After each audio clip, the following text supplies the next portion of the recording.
Hello বন্ধুরা, আজকে আমি চলে এসেছি আমার নতুন ব্লগ নিয়ে।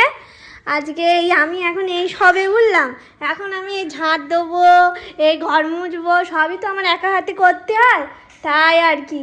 তাই এই দেখি ঝাঁটটা তাহলে দিয়ে আসি, তার ঝাঁট দিয়ে তোমাদের সাথে আবার এই চলে এসছে। এই আবার ব্লগের মধ্যে তুমি চলে আসছো কেন? হ্যাঁ, কি হয়েছেটা কি তোমার সারাদিন?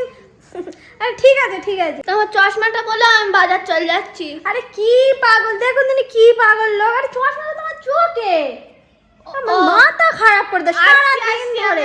যাও তো যাও যাও, ওই তো লিস্ট ধরিয়ে দিয়েছি হাতে, ওটাই করবে সারাদিন আমাকে জানে না।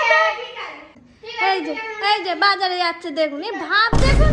আরে যাও তো যাও, ভালো লাগে না আমার, সারাদিন মাথা খেয়ে নাই বন্ধুরা। এই এখন আমি এবার যাবো রান্নাঘরে। আমার মেয়ে তো আবার এক তরকারি তোর হয় না, ওর আবার 10 রকমের তরকারি লাগবে। আজকে কি করা যায় বলুন তো বন্ধুরা, আমি তো ভেবেই পাচ্ছি না, তোমরা কমেন্ট করে বলো। হ্যাঁ এই আবার চলে আসছে মুখে গু নিয়ে। সরো তো সরো, এই সব সরো, আমার ভালো লাগে না।